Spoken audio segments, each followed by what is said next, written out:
Great. Okay. Good morning. This is the Board of County Commissioners agenda setting work session. It is Tuesday, September 27th, 2022. It is 9:02 a.m. This is set to go until noon today. This is a hybrid meeting. We're in Building 1, room 280 for public virtual attendance. You may follow along with the Thurston County YouTube channel. I'm Carolina Mejia. I'm the chair of the board. To my right is Vice Chair Ty Menser. To my left is Commissioner Gary Edwards. In the boardroom joining us is County Manager Romero Chavez, as well as Assistant County Manager Robin Campbell. We have staff joining us via Zoom as well as in the boardroom. And with today's agendas, we'll start with our standing item, which is homeless strategies. And I see Keely there now. Good morning, Commissioners. Keely Marino with Public Health and Social Services. Just a brief update. Some of it will sound familiar. Our team, along with Live Stories, will be sending out October rents for the HEN program on time, so we're happy about that. There will, however, be no more new intakes at the operational level until the new provider takes over at the beginning of November, just to ensure that there's a smooth transition. So we're looking forward to that permanent provider taking on the HEN program. There's also with the right-of-way initiative, there's nothing really new to report, nothing new since last week. We just continue to meet and work on strategies. But as of this morning, there was nothing new to work on. Ensign Road continues to be cleared. They did tow about 10 RVs last week and did house about 10 of the residents that were along Ensign Road at the Quinn Street Village. So that work will continue until the entire road is cleared, which should be by mid-October. And then finally, tomorrow is the Regional Housing Council meeting. It's the 2-hour meeting. It is from 4 to 6 p.m. Public can attend by if you Google Thurston County Regional Housing Council, there's a link to attend. Also, there's a link to sign up for public comments should anyone like to make one. And that is all I have for right now. Thank you, Keely. And Keely or Tom, can you go over a little bit about, there was a lot of discussion at the last RHC meeting about the ILA, can you give just an overview to both Commissioner Menser and Commissioner Edwards? The ILA regarding the governance structure? The governance structure, yes. Yes, and Tom, help me out if I forget anything. So we are continuing to work with the Regional Housing Council to determine an interim governance structure for the next several years. That governance structure would include the creation of an affordable housing advisory board as per the ordinance for passing of the home fund at the county level, as well as a homeless services advisory board. Those boards would be populated by subject matter experts, individuals that are from throughout Thurston County, either by residents or perhaps they work in a certain region of Thurston County related to those two topics.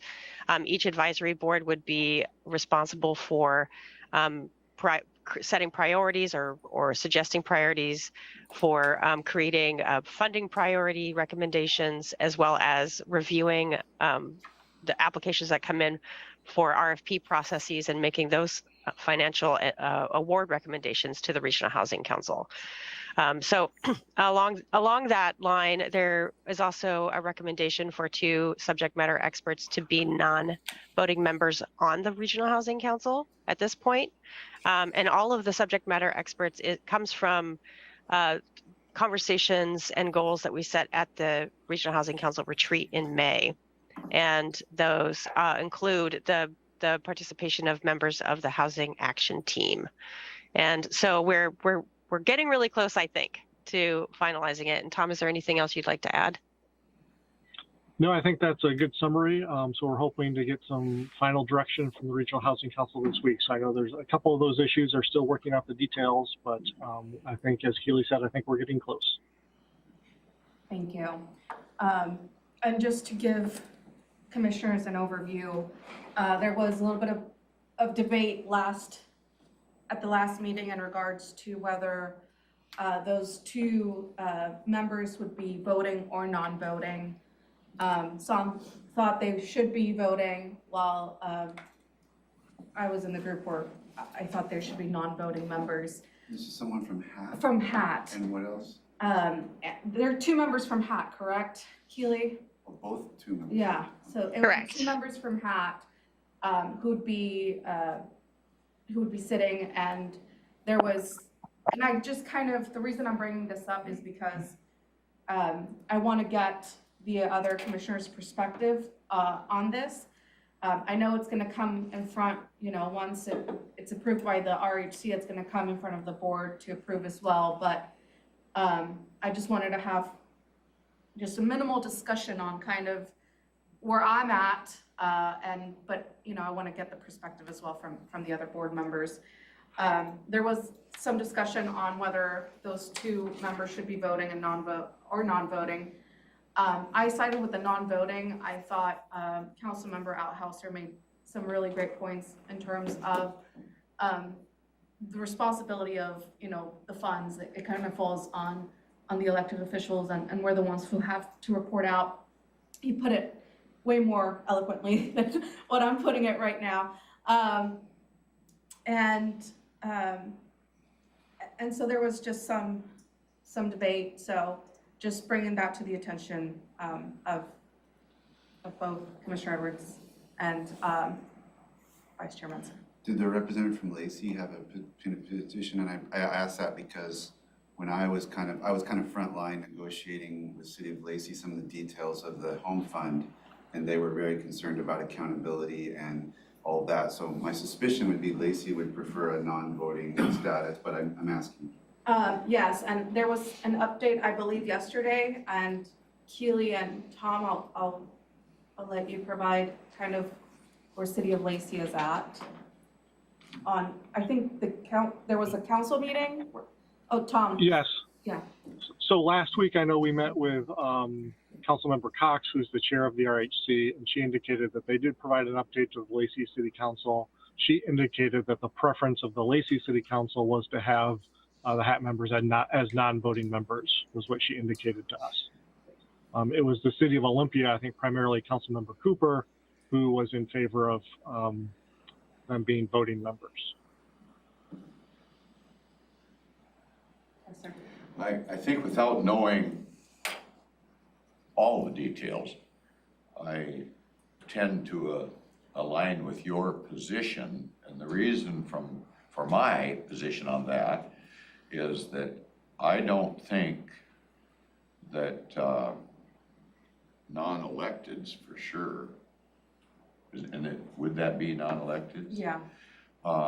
Should have a place at the voting table, if you will, that could adversely affect a vote through, if they cast a vote, in which the electeds would be able to say, well, it passed, whether they voted for it or not, type of thing. And that comes back to the accountability it sounds like Lacey is referring to. So I just think that only those folks that are really elected and representing the citizenry should be able to vote, especially on monetary issues. And I don't know what all, if you divided that out.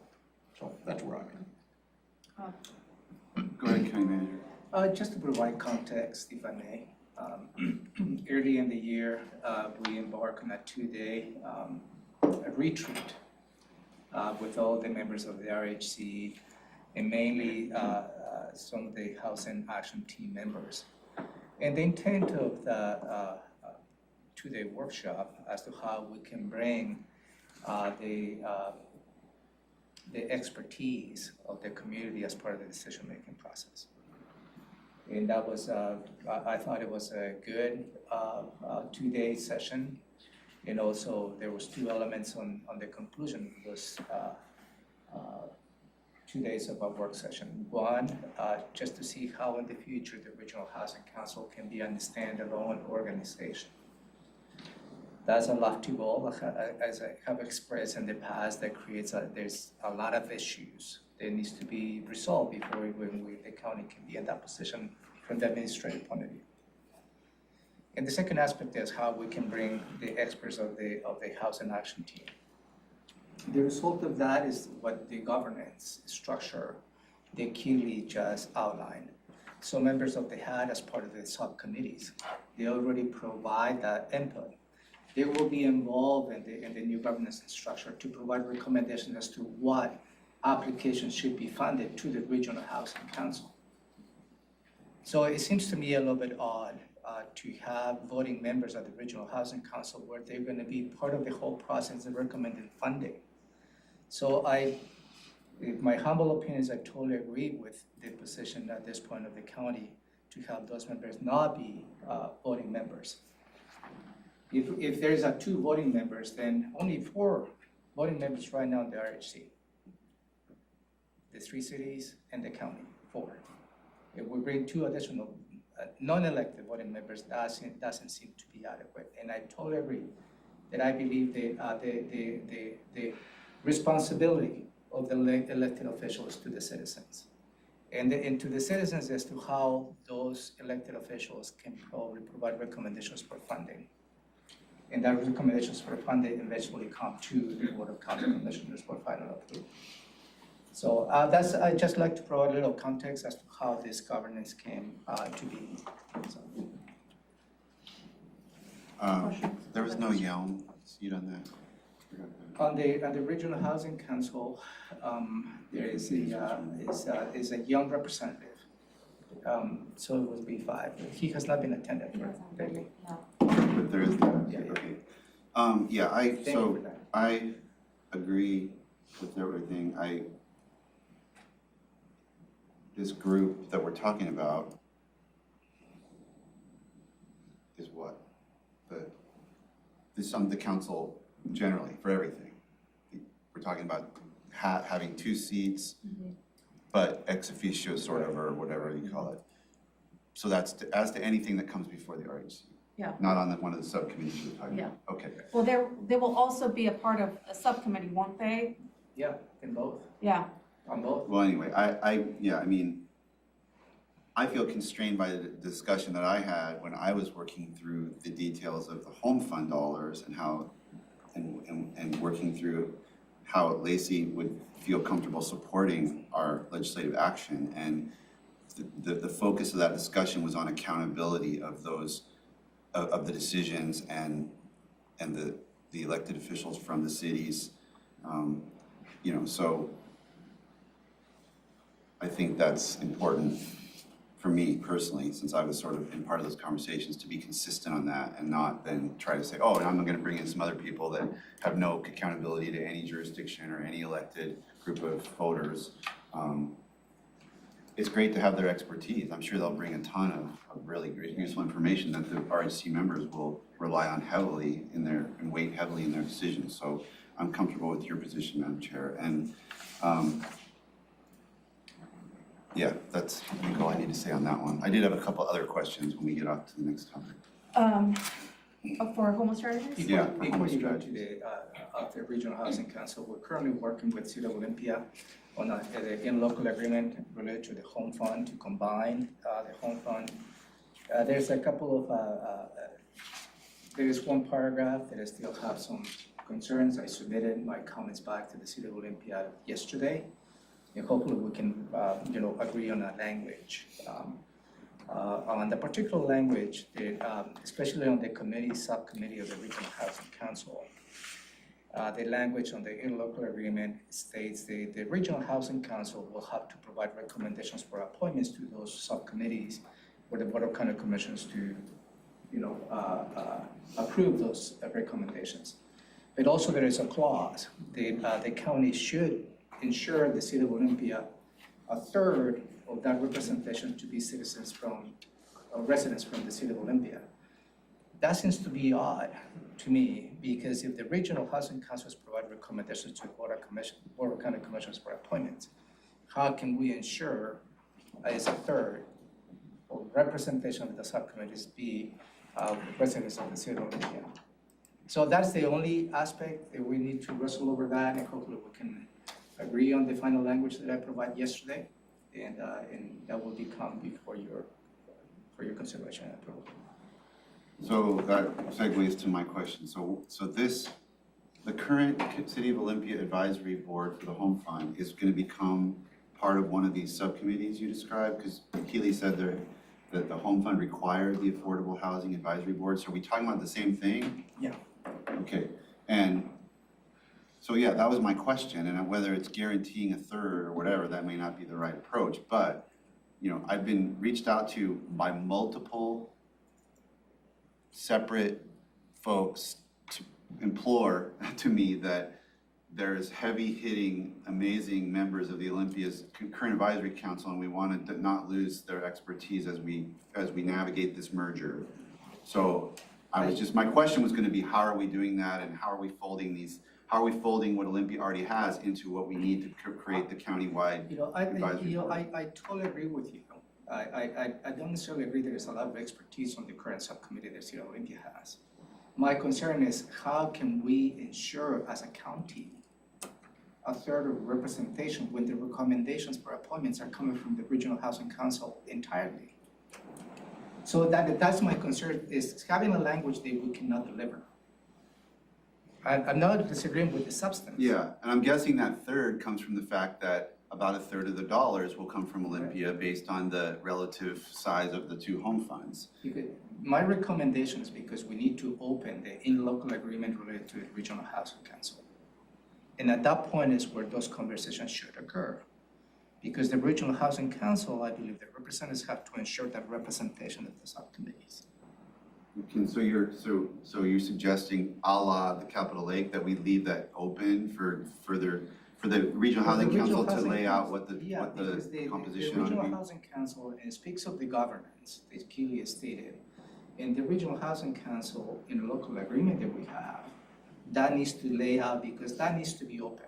It needs to be open as to how the subcommittee should be established, the representation, and also how the home fund should be managed and distributed before it comes to the Board of County Commissioners. So your objection is not to the substance, but to which instrument it ought to be part of that whole provision? Because I cannot bring a new local agreement to the Board of County Commissioners on an item that we cannot deliver as a sole county. That's the only argument that I have on this one. If I may, Tom. So, but just to answer my question, Keely said there's an Affordable Housing Advisory Board and a Homeless Services Advisory Board, and it's the Affordable Housing Advisory Board that will be sort of connected to the legal requirements of the Home Fund, and will include potentially the Olympia members that are currently serving. And how big is that board? How many members do we have on those boards? Do you remember the number? And right now we're proposing between 8 and 15 members. So, but still working out some of those details. I guess I have a question. Follow up on that. I'll just say one last thing. This may be one where you usually we start small and we grow big. This may be one where you do the opposite. Maybe it starts at 15 because we've got an existing thing, and then as people term out or something, you kind of shrink it. If you really wanted it to be 10, but you want to respect the people that have committed and are working, you maybe you do the opposite of what you typically do by starting small and growing it. Start big and shrinking it. I don't know, it's just a thought, but. Go ahead, Commissioner Roberts. And who is going to be the legislative authority that finally buys off or accepts or says this is all, we've got it all figured out and hunky-dory? That's going to be part of this interlocal agreement signature, right? So we need to get all that hammered out before we sign off on this, it sounds like. That is correct. And so the duties of the legislative authority of the county, you cannot be delegated. You ultimately will have to approve any single funding recommendations as well as the makeup, because the Regional Housing Council doesn't have a fiduciary responsibility at this point. So that will not change, Commissioner. Sure. Okay, any more questions? Oh, yes, sorry.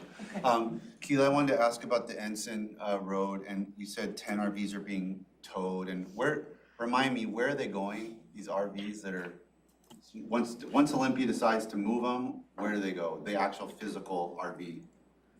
So as I understand it, all residents along Ensign Road are given an option to go to Quinn Street Village if they'd like. If they're going to Quinn Street Village, they may not take their vehicle. Many of them are not operational. So where the city of Olympia is towing them is to actually a place where they can be disassembled down in either South County or in Lewis. I can't remember. But there's a place that will take RVs and will disassemble them. So that's where they're going. The other option is for folks to drive away. If they don't want to go to Quinn Street Village and they'd like to keep their RV, then they're free to leave, but they're not free to stay. So any of the vehicles being towed by the city of Olympia are being towed for the purpose of demolition. Thank you. And that in turn is gonna be, they're gonna be taken apart by some recycling. Yeah. Yeah. Yes. It's a really specific process, and they could only find one place nearby, and that was either in And it's on the Centralia lot, or isn't it? Chehalis. Yeah. It's a salvage yard. Yep. Okay. Any further questions, comments? Okay. Moving on to the review of the Board of County Commissioners draft agenda for our meeting of September 27th, 2022. And just so the public is aware, we will have a public hearing starting at 5 p.m. today. And our meeting is at 6 p.m., not 2. So this is our once a month, 6 p.m. meeting. So we invite members of the public to attend. So, Commissioner Edwards? Could I comment on that? Yes. Madam Chair? It's our attempt at a monthly meeting to see how this works out. It's not a guaranteed issue that we're going to have monthly meetings. This is strictly to see how the public reacts to a different time frame, and maybe that will turn into more participation at the meetings and more availability for those citizens to participate if they so wish. But we're not necessarily going to always do this. We're going to review this and make sure it's all working for the benefit of all parties concerned, including our staff that end up putting a lot more time and effort into this just because it's off business hours. Yeah. So. Unfortunately, it's going to result in less participation from me tonight because at 6:55 I have to excuse myself. So however far we've gotten in the agenda, I'll have to leave. Apologize for that. Okay. Yeah, we can probably go through the items just in case Just in case. the three commissioners present. I don't think there's anything that I would ask to be moved or anything based on what I've seen of the agenda, but obviously we're going to go through it, so we'll see. Okay. So we'll call the meeting to order at 6 p.m. The Pledge of Allegiance to be led by Commissioner Edwards. We'll do the approval of the Tuesday, September 27th, 2022 agenda and approval of the board meeting minutes from September 13th, 2022. We'll have one presentation today, and it's the Proclamation for National Hispanic Heritage Month. Thank you, Madam Chair, for your consideration. We've got a proclamation to proclaim September 15th through October 15th, 2022 as National Hispanic Heritage Month in Thurston County. We have members of the public who will be attending this afternoon. Maybe Jamie can give us a perspective as to who is planning to attend and be part of this proclamation. Good morning. I've got confirmation from the Commission on Hispanic Affairs that they've got a commissioner as well as their director that's going to be in attendance. And Commissioner Mejia's aide had confirmed with me last week that there was a couple of people she'd reached out to that were planning on being in attendance as well. Thank you. Shoot, Questions? I'm sorry, I don't have today's agenda and it's not attached to the computer either, so. It's right under this ordinance. Oh, it's under the ordinance. Yes. It's hiding. Yes, Thank you. Perfect, never mind, I sorry. had to find it too. Okay. Thank you. questions on that, comments? Okay. There will be an opportunity for the public to address the board and county manager's update. Yes, you received an email this morning from Mr. Pettit. He will be providing testimony this afternoon. The substance of, at least from initial take of his email to you, as part of the public comment, Mr. Pettit has brought those issues in the past, which have been resolved by the court, as well as part of the appeal process that he filed and which he failed to appear. So those are some issues that he has highlighted in the past. That is a little bit different take on what he's presenting in that email. So that is, and essentially it's the same issues related to the use of real estate excise tax. That you have been made aware that he will be providing testimony on that. Stolen real estate excise tax? I'm not following. Yeah, that's what is a different take. What he's using the word stolen now is that is the transfer, the use of the real estate excise tax on the 3000 Pacific. We've had at least half a dozen legal opinions Yeah, over the so last that's what 2 I'm, years. I said, this matter has been resolved by the courts. He failed to appear on his findings for appeal, and again, he's taken a different tone. Now it's stolen by, I don't know, it's just, we just use real estate excise tax, which has been determined to be legally applicable for expenditures related to the 3000 Pacific. Okay. So,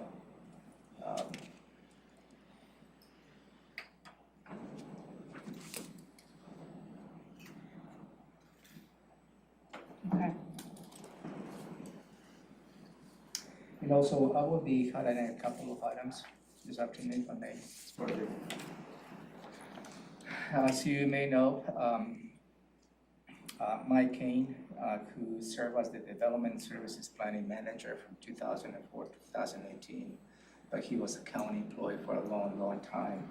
He unexpectedly passed away this past weekend while he was refereeing a football game.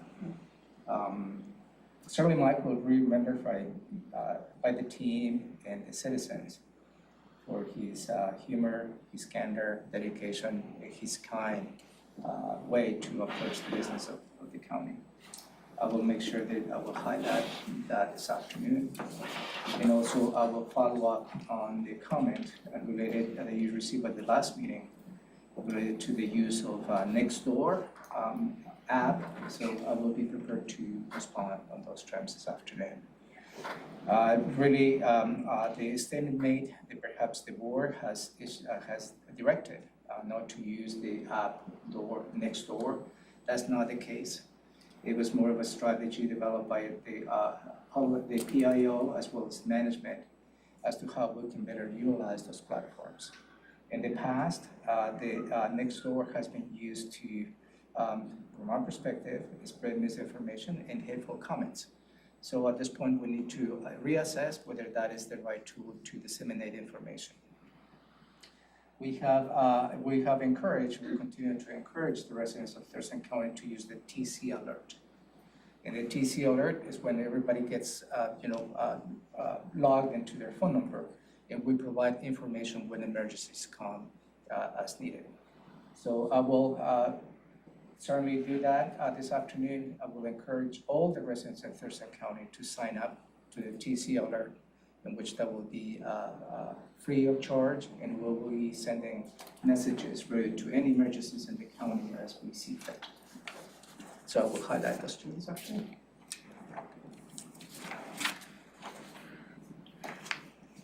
I guess I have a question on that Yes. issue.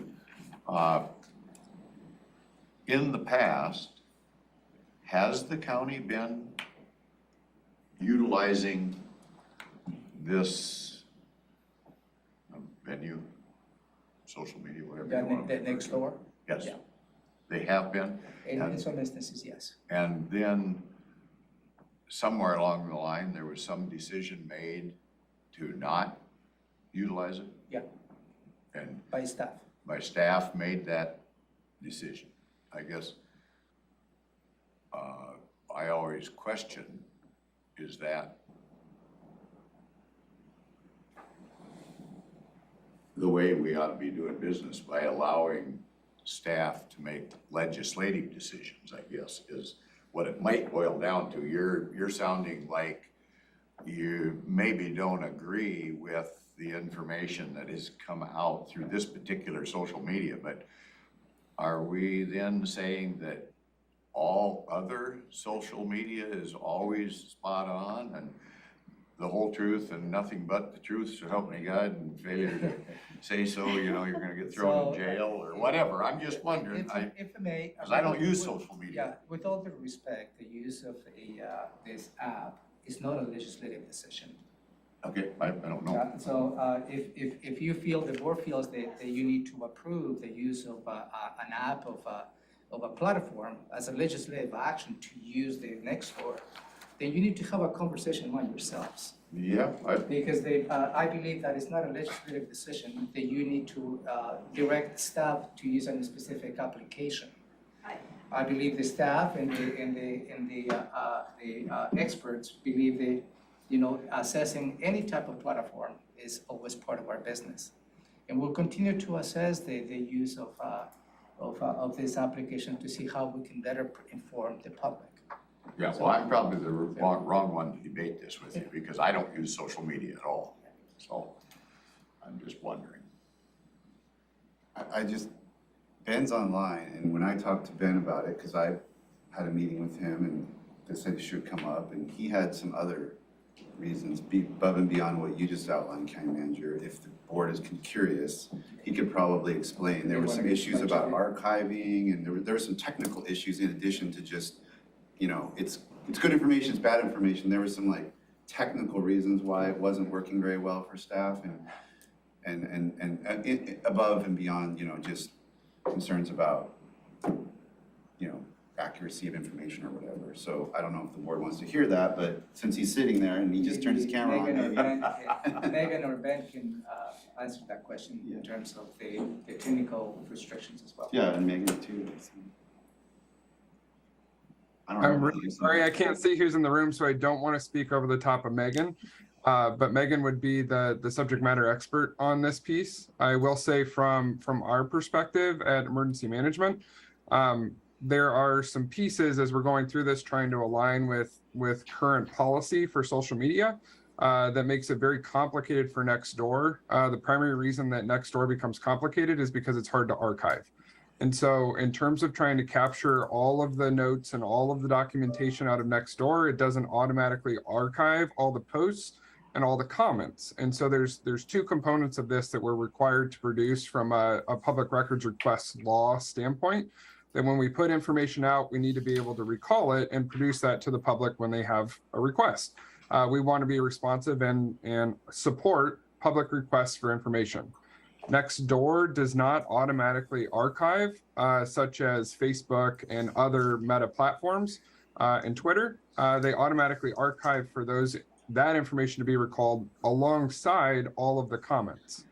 And so that's something that in terms of trying to support the public as best as possible while trying to also meet public records request laws and align with social media policy by the county, we've considered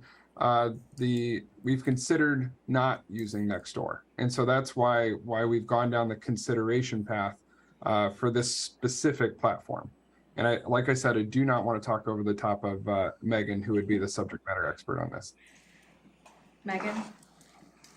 No, Ben, you were, Megan Porter, Public Information Supervisor, and Ben, you were spot on. It doesn't go through Archive Social, which is what archives all of our other social media platforms. You have to screenshot everything, save everything as per our social media policy.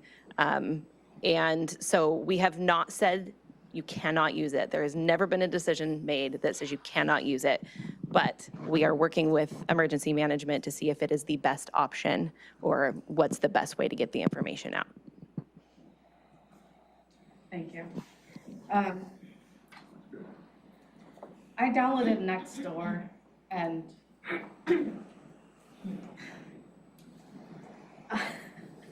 I don't even The know what- people- I don't know what it is. so. It's interesting. It's interesting what people will, you know, it can be just a general comment of my cat is lost. And then there will be an argument on why cars are red, like completely. Okay. And so, There's so many apps, and that's mainly a neighborhood type of, and before I've seen how it's progressed. Before it was targeted by neighborhood, and so it was really cool because I could see who was there in my neighborhood, and I could be like, hey, you know, I did it like when it first started and it was just targeted by neighborhood. I was like, you know, someone broke into my car, be careful, lock your doors. But then it became more of an open, so people could jump from neighborhood to neighborhood, and then that's when it became just this hot. Yeah, I I'm get stuff not over at advocating Boston for Harbor, it's like, I don't wanna, like, I stopped using it because I couldn't figure out how to control, like, I just wanna see my neighbors. I don't care about Boston Harbor, it's like, that's a 45-minute drive from my house. I mean, can't figure out how it works, and it's, yeah, it's right by neighborhood, and sometimes they combine neighborhoods, and my wife belongs to one of those, and she certainly keeps me up to date as to the lost cats. And they wild coyotes they have seen walking around, but, you know, anyway, so. We'll continue to explore the best options to deliver county messages. Thank you. Okay, any further questions on county manager's update? Moving on, I don't know for county manager's update, you know, we're seeing the articles in regards to the airport. They're coming out. We're probably gonna get public comment in regards to the airport. We've all probably already received emails about it. And I got an interesting email this weekend because some residents were frustrated that the board wasn't as outspoken as the Pierce County, and there was a correction there, and I guess I would like to make that correction where that article, it was published by the Olympian, but it's from the Tacoma News Tribune, and so that's why they reached out to their Pierce County elected officials and not Thurston County. I think the board, you know, we sent a letter on August 2nd of 2022. Two letters. Two letters, that was the second letter that we sent in opposition of this, and you know, we've been pretty all on board with not being in support of this that's moving forward, and you know, I'll be reaching out to our Thurston County legislators and letting them know, you know, kind of sending them a copy of that letter as well, and basically saying that our stance hasn't really changed, but I just wanted to hear kind of where the board is on that, just because I feel like it's not going to end, so. well, I mean, this was on my list for commissioner items, but we're here, so you know, I'm sorry. one of the things that they have done is they've moved to it, like when we were asked to weigh in before, the site was like near Black Lake on the west side of I-5. It was a location that had been previously evaluated 20 years ago. And so there were studies about it at that time that we were able to look at. They've just picked a whole different site, a 6-mile footprint right in the middle of the county, like right above Tenino or something. That's a completely different game, and in my opinion, a worse location than the one they had before. So with a whole new set of stakeholders that might be opposed for different reasons. So I'm wondering if there's some effort that we, you know, kind of piggybacking on Commissioner Mejia, I was hearing the same thing, you know, why aren't we being more, you know, I think there's an opportunity to maybe get some other input from the new stakeholders, because they've come up with an absolutely brand new location that I'd never heard about of even being on the table, this one that was in the most recent.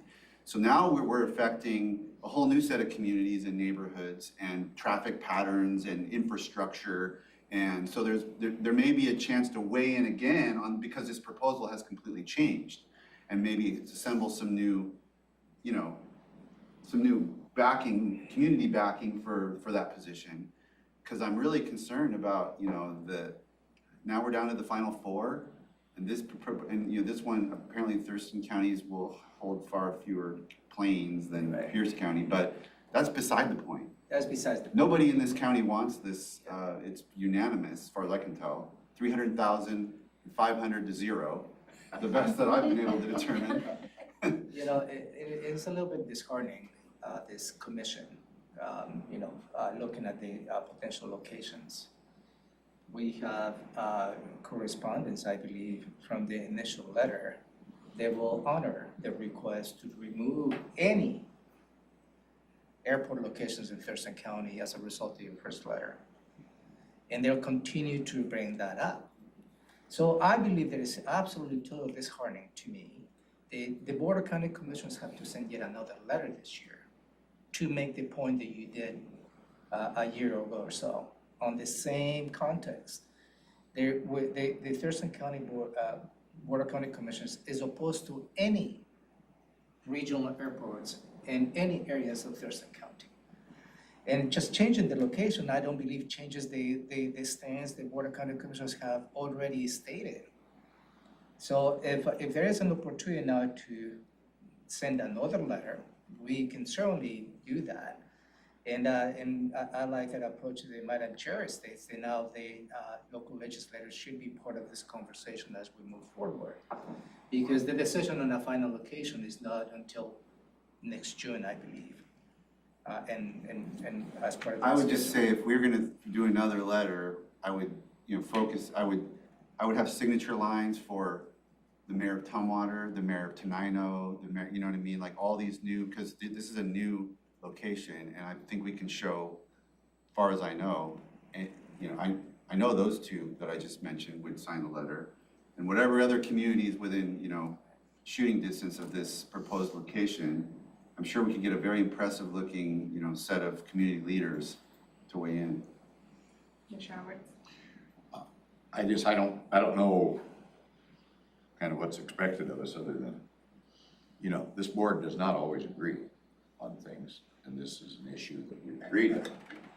And I don't know if you want to write a stronger letter and call this group bad names or something that are trying to push this through.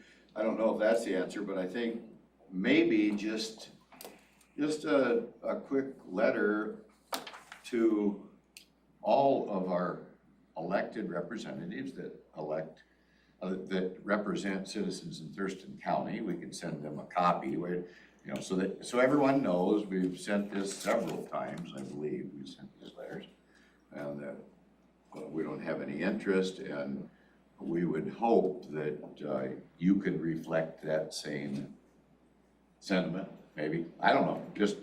I don't know what can we do? I forgot what words we used, but if the words of the previous letter were no interest, maybe we need to send a letter saying, we need to clarify, no interest was not an accurate characterization of the community's position. We have fervent opposition, religious and we're gonna call you bad names. Committed opposition to this proposal. Your new site is worse than the one you proposed before and has not been properly vetted and studied. And by the way, here, and could be under the chair's signature with a list of we could get, I'm sure, the mayors of every municipality in this county to sign that. So, yes, so I will highlight that this afternoon, and as part of my report, and I will explain or outline the dates in which we send the letters, the content of those letters. And it's unfortunate, you're right, it's unfortunate, because right now, as a result of this article, that it was by the Tacoma News Tribune in Pierce County, in Tacoma, to have a somewhat of unintended consequences. The Board of County Commissioners for Thurston County have not been proactive on this, which you absolutely have. So I will make sure that I clarify that. I guess maybe in sending this letter, whatever is finally determined, maybe utilize our local Olympian editorial board with a copy of it. I guess maybe that would help. Maybe we can work, that's a good approach. Maybe we can work on a letter to the editor So, from the Board of County Commissioners. That's a great idea. Yeah, that's a great idea. So let's work on that. Those would have to be more succinct, unfortunately. Yeah. But Well, and- Highlighting the position the county has taken over the last couple of years, will continue to be in opposition to any. and maybe the chair of the board can have a conversation with the editorial board, so it's more than just a letter to the editor, it's, you know, along with the whole thing, do a double thing. That editorial board is there for a reason, and let's see what they've got to say about it, along with our letter to the editor type thing. Anyway. So, moving on, I apologize, I keep bringing up heavy items. Okay, so consent items, we only have one. It's item 3A from the coroner's office, a resolution setting the salary range for the forensic pathologist classification in the Thurston County at-will pay plan. And this item was reviewed by the two board members last week, Madam Chair, for your consideration. This is the coroner, the Board of County Commissioners approved the creation of a new position on the 2022-2023 biennial budget, and that is the forensic pathology position. I believe that was a strategic move by the Board of County Commissioners, because by providing an in-house autopsies and that type of services, it will allow also to provide services to nearby jurisdictions who are in need of that. So it was more about how we can probably maximize the economic aspects of this particular position. You've heard from the coroner, it has been extremely difficult to even have somebody to apply for those positions. From his perspective, seems to be the salary has not been apart based on the nearby jurisdictions they pay for similar positions. And also he has highlighted that this particular type of industry, I call it industry, forensic pathologists, is an issue not just in Thurston County, state, and perhaps across the nation. It's just there is not enough doctors who provide those services. So the result of these conversations was that I will be bringing an item for you to consider to raising the top level of this position from $18,832 to $20,833 per month. That will be an adjustment of, I'm sorry. Okay, wait a minute, you said 18, I'm seeing 14. From the top, from $18,832 per month to $20,833 per month. That is the increase of $2,001 per month. What's the 14,520 now? That's the lower end. Oh, you would start there. Yeah, so that's- the lower end doesn't change, it's just the higher end is changing. Oh, okay, so the higher end is getting changed from 18. Yeah. To To $20,833. Yeah. That's an 11% increase, and you always have been very cautious as to what the impact of the general fund. In this case, is absolutely purely an impact to the general fund. But it is the possibility of a revenue stream It's a possibility, that's always a a possibility. little farther down the line to offset this by other jurisdictions utilizing, if we're successful. That's correct, sir. Okay, I do have one comment on that. 'Cause I don't know how that reads, but Thurston County at-will pay plan 2, then scratch out A, or I don't know, just read, what's A?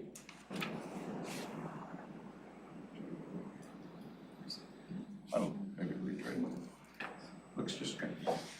So it's changing the, but I welcome any wordsmithing. I'm just saying the A, I just Just wondering, maybe scratch out the A. does that make sense better? Yeah, Yeah. grammatically, the eight. Yeah, it just didn't fit, that's all I'm saying. Well, To me, Thank but- you, sir. I'm not the best one to correct stuff. I have never mastered the English language, let alone you other folks that have other skills. We'll change that. No? Okay. I don't have questions. I think we've been paying a whole lot more out-of-pocket expenses this year. We've seen it.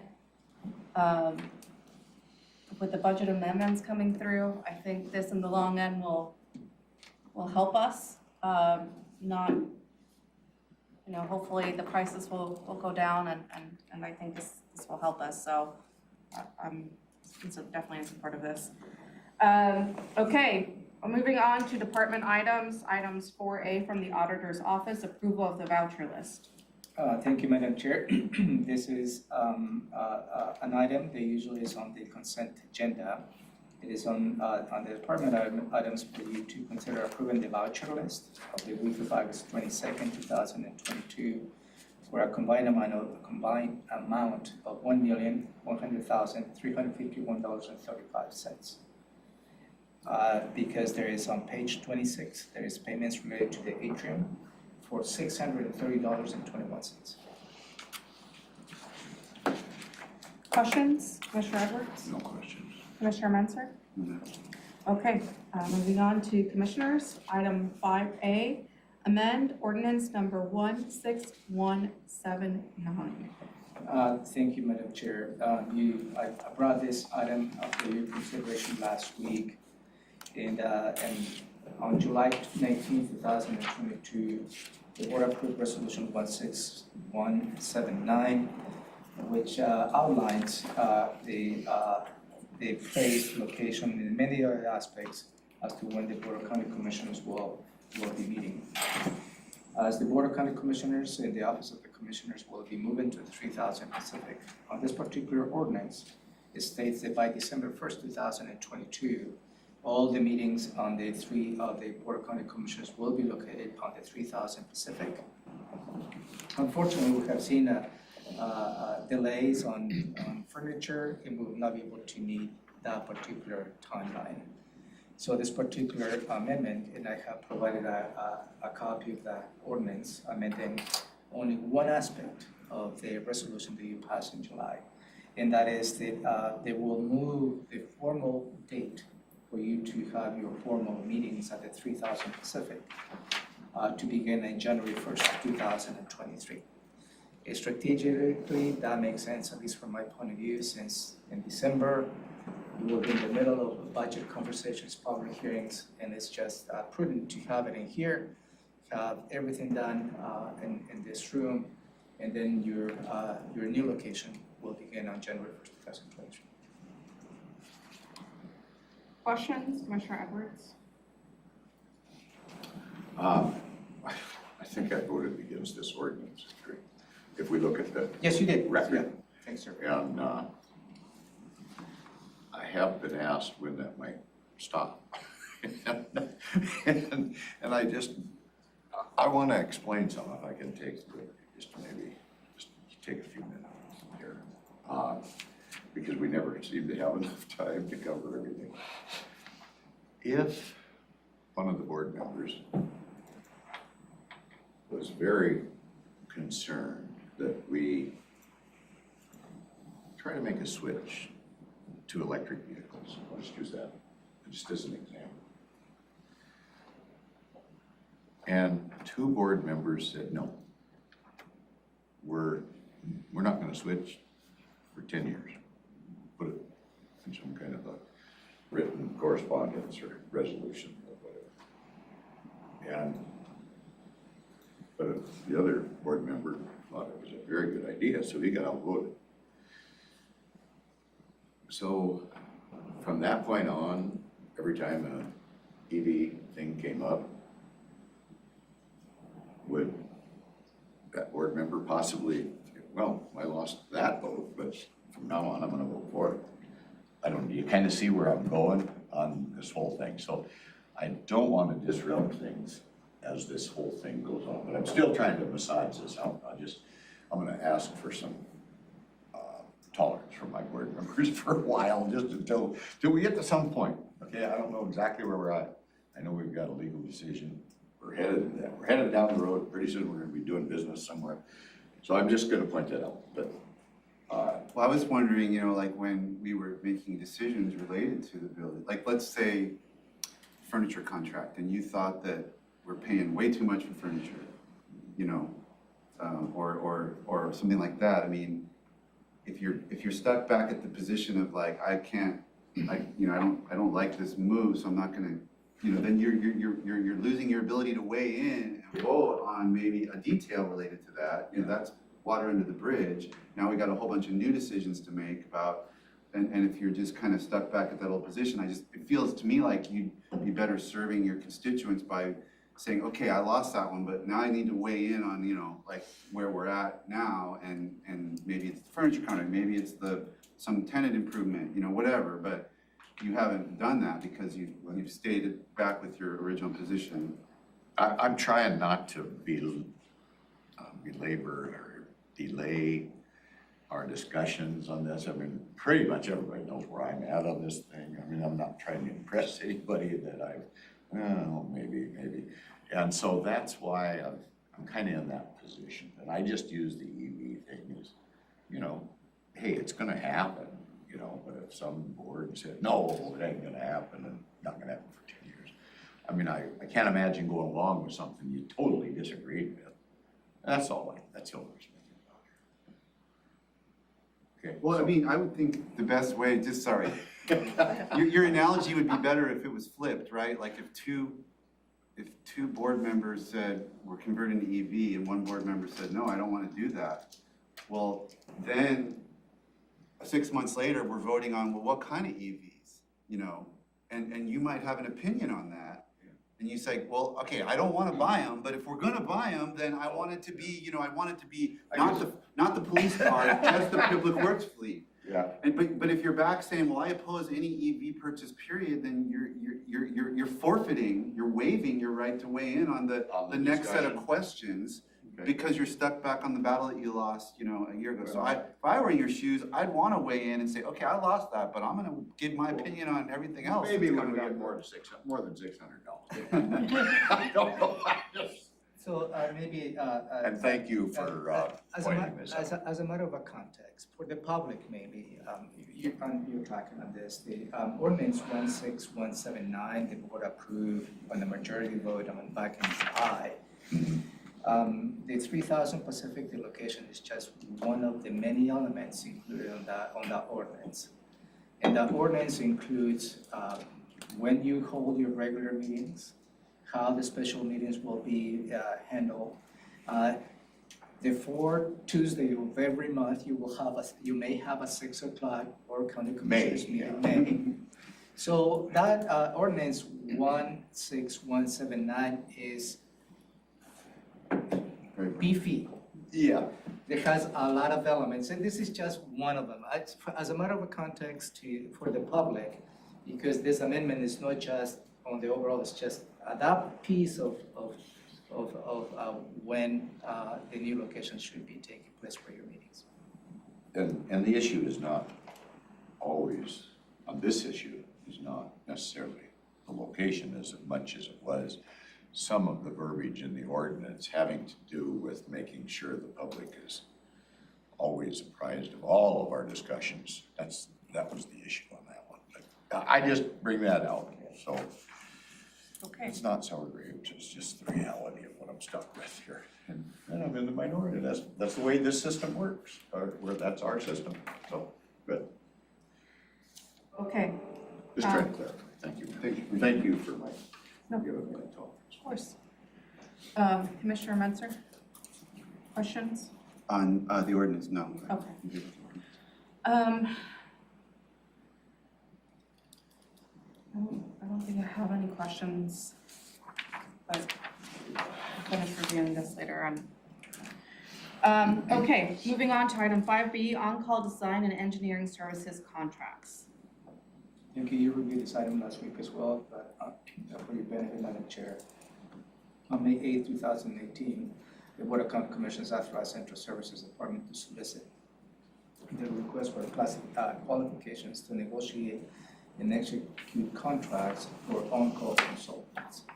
The on-call consultants are the specific a set of expertise that perhaps we don't have here in the county, and it would be very expensive to have that expertise in-house.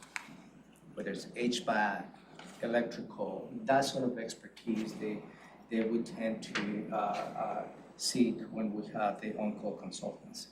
The on-call consultants is a practice that we utilize across the county and in public works, and seems to be a very cost-effective measure for us to get services and expertise when we need to have a project. The result of the request for proposal in 2018 resulted in 16 consultants that were signed, and those contracts are due to expire on December 31st, 2022. Within the overall process, there is a clause to extend on those contracts. So this particular request is for you to consider extending all those contracts to December 31st, 2024. And again, it's just part of exercising the clause of extending those contracts at this point. Probably it's your considerations. Thank you. Questions? No questions, thank you. Commissioner Minster, how long has this contract been going on for since? We did an RFP in 2018 and we'll do them again when this expires. It's on a 6-year cycle, So the then- same as Public Works. Okay, so then the next RFP will be in 2024. We'll release it in 2024 to set up for 25 and 25. forward. Okay. And how many, is it like Public Works? Because Public Works has different. Yep. So how many different suits do we have that, How many different, like engineering companies do we have? 16, 16 16. contracts. Okay. right. Everyone who placed a valid bid is eligible to receive the work. Okay. It may not necessarily just engineering or architectural firms, maybe another set of Right. expertise. that we- A and E. Yeah. Okay. Are you asking any questions? I don't have any questions. Okay. We went I through was this last like- week too. I was like, did I ask you? Okay, information technology, item 6A, renewal of laserfish maintenance. Thank you, Madam Chair. You also reviewed this, this item last week, and this is related to the application called as a laserfish that we have been using for quite some time. And particularly the courts, corrections, and the sheriff's office, they use that application on a daily basis.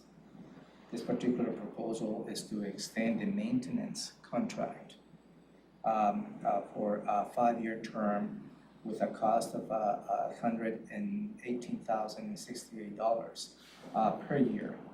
This is part of the current budget on the information technology budget, and is included in the rates, and we are not asking to any additional changes on the budget process. Any questions? Questions? Commissioner Edwards? I do have a question, but maybe it'll be simple. Is this a competition with the cloud that we use? Is No, this, Laserfish is an application, it's a software application. uh, And the company who owns this provides technical assistance when we need it. And we need technical assistance similar when we use Microsoft products, Word, any type of related to applications in the board approved a Microsoft maintenance contract early in the year. So it's similar to that. So is Laserfish a company then? It's not a thing? I mean, when I think of Laserfish was when I was in college and you got these plastic rolls of film and you loaded them into these viewers, and even in the 90s, the 80s, it felt like something from the 50s. yeah. And so, like, that's what Laserfish meant. It's like Kleenex, you know, the trade name became the name of the thing. So it has evolved over the years. So you're saying it's a little more Laserfish is just a sophisticated. company that's now Yeah. a software and Yeah. it's, okay, well, that makes me feel Yeah. better. Because I was like, are we really still using those? Oh, yeah, It will not be a copy of the slides and. Yeah, that's why I was kind of No, this laughing is- last this- time. I This was is an like, actual I can't application. believe that kind of Laserfish is still in use anywhere. Well, thank you for What? asking. Dennis? Oh, we have some legacy applications, but not that old. But thank you. Anything you would want to add? Yes, Dennis Osorio, IT Director. Little lag. We got a little lag. Can you start over? Dennis Osorio, IT Director. Are you hearing me good now? Yes. Okay. Yes, to speak to Commissioner Mentzer's, they did eventually go digital. But they've been in this game for quite some time, I believe, and that's what they're doing. It's basically, digital records management. And those old slides were just an older technology of some type of management of documents. I did a paper in college on public opinion during the fight over the League of Nations. So I had to go through every newspaper article from like 1919, which is all on Laserfish. And I mean, just hours and hours in the basement of the library in school. So you were flashing me back to really rough times when you were talking about Laserfish. Well, the digital product, you could search much better now. Awesome. They do have us over a barrel is what this amounts to, layman terms, I think, right? Bit. Well, Okay. Yeah. That's an ouch. So with this assistance, I mean, what do we get with 118,000? Like, do we You get, get, it's not only assistance, it's licensing. You get to use the product. so that's just licensing, basically? Licensing, maintenance and licensing. Ouch. And then it's used countywide, like that'll make me feel better if this Yeah, is it's something that's. It is continuing to grow, but that is what we agreed on for our records management system countywide. But I think the ones that Romero pointed out were the real heavy users of it. Okay, thank you. Okay, moving on to item 6B, renewal of ESRI maintenance. so similar to the previous item, and this is related to the ESRI or ESRA, and this is the backbone of our geographical information system, also GIS. And we have been using this application for a long time.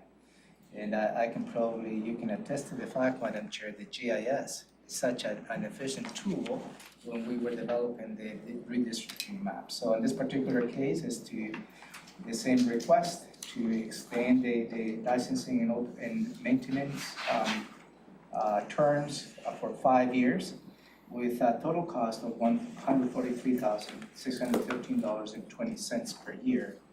And again, this is included on the IT budget. Are these two 1-year renewals or? It's 5 years, 5 years? and the cost that I give is per year. Okay. 118,000 then, Yeah. Okay. Does ESRI mean something? I mean, if I was to read this, is there some verbiage that goes with that? Or is it just something they I developed? don't know or- if it's an acronym or just a proper name. I would have to look up if it's an acronym. I know we just refer to it as ESRI, and that's basically what everyone calls it in the GIS industry. And they're the leaders in that industry of software. That's the backbone of. So I don't think there's an acronym. I think it's a Okay, I proper just name. wondered if it needed to be Just spelled the out. name.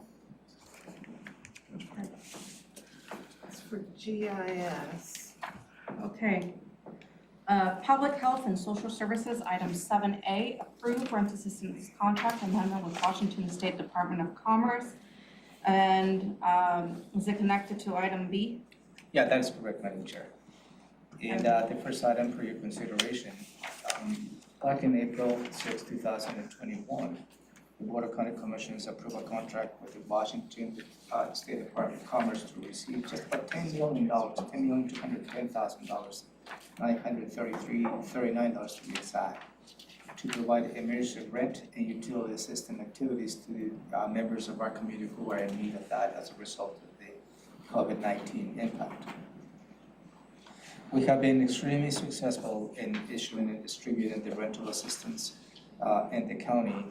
The result of that is the Department of Commerce has notified the county they have unexpected leftover money under the TRAP 1. They have reached out to Thurston County to see if we can add $2,544,756 to the overall contract for us to continue to provide rental assistance to the residents of Thurston County who are in need. And so item 7A is the contract with the state to receive the money. And item 7B is to amend the contract with Life Stories, because Life Stories is the one who's helping us distributing those funds and managing the application. So those are two items are related, 7A, 7B. Okay, questions, Commissioner Edwards? No question. Commissioner Menzer? No questions from me. Moving on to item 7C, approval of housing and essential needs and rapid rehousing contracts. This is allow me to give you a little more background on this. Back in June 30, 2022, the Community Action Council decided, notified the county they will no longer provide the essential housing and essential needs, also known as HAN, as well as the rapid rehousing contracts. As a result of that notification, as you may recall, we developed a three-step process: an immediate process, an intermediate process, and a long-term process. The immediate process was for county staff really stepped up to the plate, financial services particularly, to make sure the checks for those individuals within that program doesn't see any effects of the change on the contract management. So we issued the checks for July and August to those individuals, so they didn't see any gaps on the financial support. The intermediate step, and the board approved a contract with Life Stories for Life Stories to help us in providing the services on the hand and rapid rehousing. And that is, and the works continue to move on. But also the board approved a request for proposals just to make sure that we secure a vendor to help us on the long term. And this is the step, the last step is in the long term. So the request for proposals we received was back in August 15, 2022. The result of that conversation, of that process, was to award the Catholic Community Services of Western Washington, and as well as the Family Support Center. Those particular recommendations were discussed at the Regional Housing Council. And the Regional Housing Council unanimously recommended the board to consider awarding the contracts to the community, Catholic Community Services for $2,400,000 for the housing and essential needs, $175,000 for the rapid rehousing, and an additional $100,000 for Family Support Center, and that complements the long-term strategy, and to make sure that we continue with this process and this benefit. Any questions? Thank you. Questions, Commissioner Edwards? No questions. Commissioner Menzer? Went through last week. Okay. No questions for me, thank you. Moving to Public Works, item 8A, resolution of intention to establish Offit Lake Management District number 24 and set a public hearing. This is an item that the board has discussed in many aspects. You have received many public written testimony, as well as on 2 o'clock meetings, where the county received a request from Offit Lake residents for the board to consider the formation of the Lake Management District in the area. So the next step in the process is for you to take a couple of steps to move forward within this process. First is for you to consider approving a resolution of intent to establish the Offit Lake Management District, will be number 24, and also for you to consider at the same time setting a public hearing for November 1st, 2022, 3:30 in the afternoon, for you to receive public testimony related to this steps. There are many steps within the process.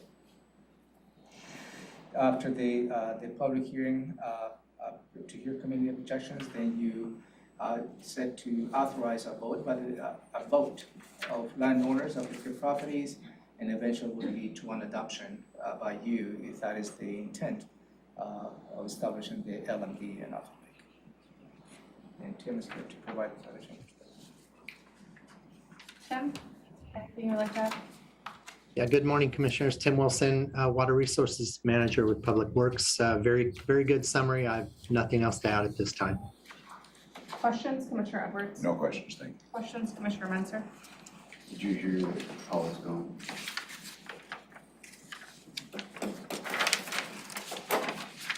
Did she officially leave already? Yep, our last day was 2 Fridays. Wow. Thought we had a little bit more time with her. Okay. I don't have any questions, Tim. Thank you.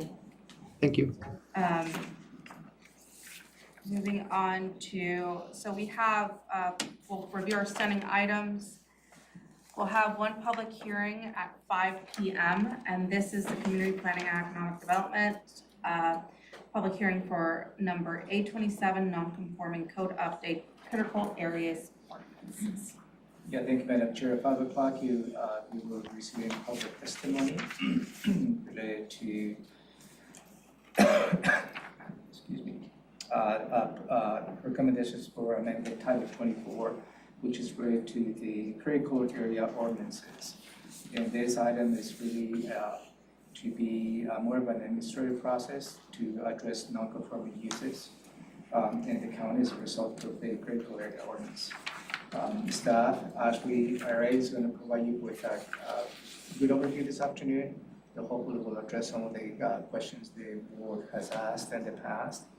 And I believe that's going to be beneficial on her presentation this afternoon and for the public's benefit, by the way.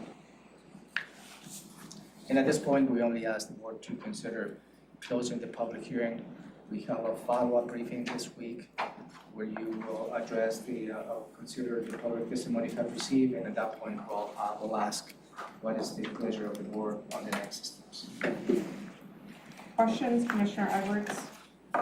The only question I have here is, you said under Title 24, but it says non-conforming code update number A27. I just wonder if that's just because that's the area it falls under or something. Yeah, can you clarify that, Ashley? It's the 827 is the DACA item number, and Title 24 is the critical areas ordinance. Okay. Thank you. Commissioner Menzer, questions? Oh, not at this time. Okay, Same with you. no questions for me, thank you. Thank you.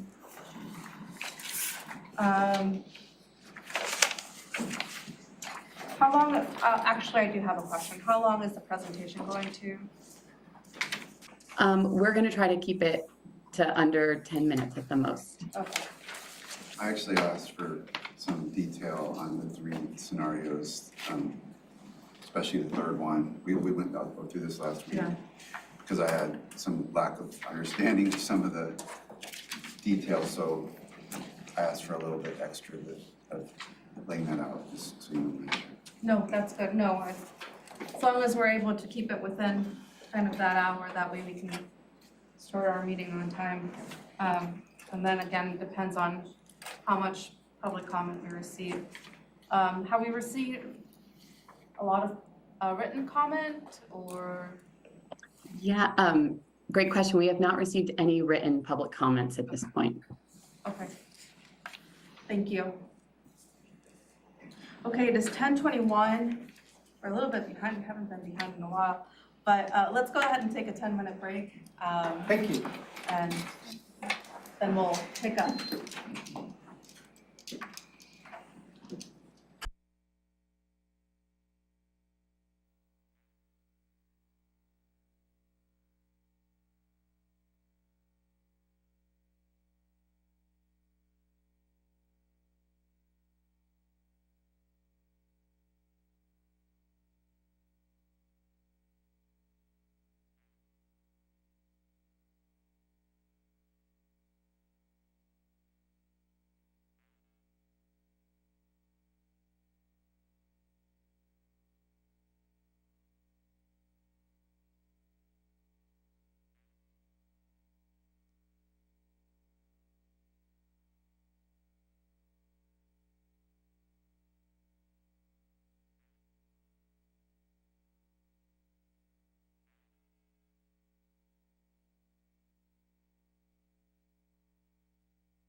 We are back from break. It is 10:36 a.m.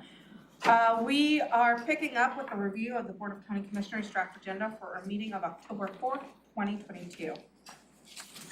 So that week we'll go back to our regular 2 p.m. meeting.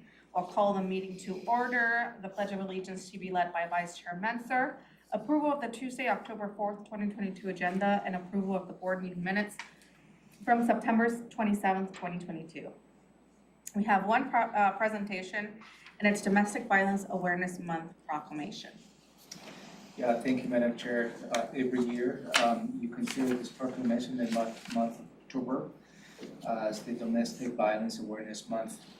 As in past years, the prosecutor's office will be present, as well as the sheriff's office and some individuals. That seems to be a very good proclamation, heartfelt proclamation. So that will be next week, 2 o'clock. Questions, Commissioner Edwards? No. Commissioner Menser? No. Okay, no questions from me. And the proclamation is attached. You all want to read it and review it.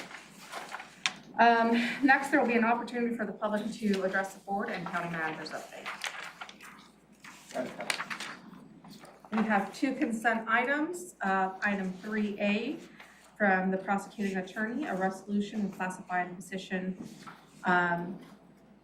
for the legal assistant 1 in the Thurston County pay and classification pay plan. Yeah, as a common practice, and I believe this is even more prudent at this point in terms of recruitment and retention. Every office and department goes through the process of assessing any vacant position to see if we continue to fulfill the need of the business. In this particular case, the prosecuting office has gone through the process. They have a vacant full-time position that will be a legal assistant 1. And they're requesting the board to consider reclassification of the vacant position to a legal assistant 2. To have the preparing and coordinating felony, preliminary appearances, assisting deputy prosecuting attorneys by appearing in court, and collect pertinent data, drafting and updating electronic orders. And the legal assistant 1 job description doesn't allow to perform those duties to a great extent. If the board approves, they will have an impact on the budget. It will go from $4,837 per month to $5,333 per month.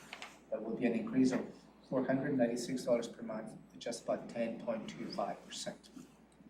This is they're not requesting change of the 2022 budget allocation. They are planning to absorb, but certainly as Commissioner Edwards stated, that will be part of an increase on the base budget for 2023 and beyond.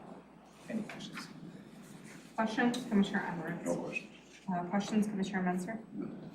No questions for me. Item 3B, emergency services resolution for disposal of surplus Medic 1 equipment. Thurston County Medic 1 provides EMS equipment, and through the process, this equipment includes in so many different elements, including ventilators, monitors, tablets, vehicles, Medic 1 units, and many other pieces of medical equipment that will allow the EMS and to provide services.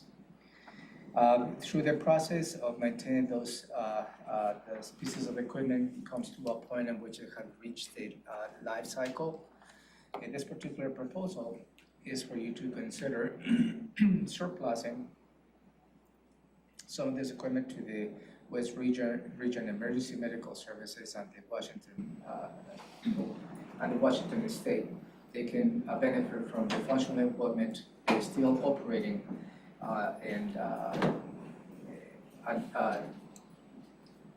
and their use will be at a lower rate than is currently being used, so it will continue to be utilized by those organizations. I believe this was discussed at the EMS Council, and the EMS Council has recommended approval of you to consider surplusing those pieces of equipment. Ben, any additional perspective on this?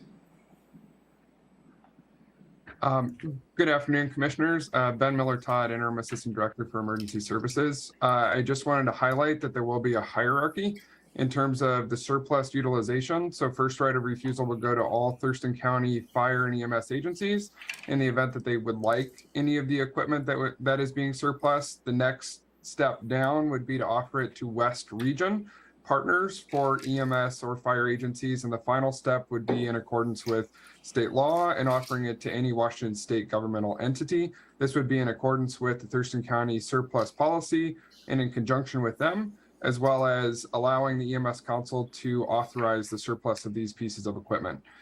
In the interest of efficiency, we will have a number of items that will be coming up for surplus where we have routinely maintained those items throughout the course of their service to the county. And those agencies that may be smaller throughout the community, or those agencies that may have more use for those continued use to extend the lifespan of these pieces of equipment, could benefit from that. But it would start within the community first before we expand out. Go ahead, Commissioner. I guess I'd just point out that that was a unanimous vote with one abstention, I guess, myself, because I knew it was coming in front of the board. Okay. Commissioner Munster, questions? No, good. Okay, no questions for me. Thank you. Department items 4A from the Auditor's Office, approval of the voucher list. For your consideration, my commissioners, this is an item for you to approve the voucher list for the week of August 19, 2022, for a combined amount of $8,218,362.33. The reasons why this is a department item as opposed to a consent agenda: there are payments related to the interim on pages 1 and 62 for a total of $8,838.05. Okay. Questions, Commissioner Edwards? No questions. Commissioner Munster? No. Okay, Commissioners' items 5A, waiving competitive bid requirements to update county strategic plan.